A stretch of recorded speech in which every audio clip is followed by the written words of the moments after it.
দেখছেন নিউজ এ বাংলা। কারো পক্ষপাতিত্ব নয়, জনগণের স্বার্থে নিরপেক্ষ খবর করতে আমরা আছি আর থাকব।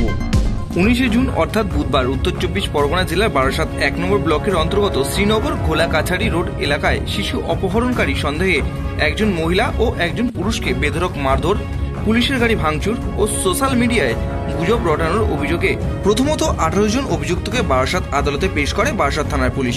ঘটনা সূত্রে জানা যায় পরবর্তীতে আরও একজনকে আদালতে পেশ করা হয়।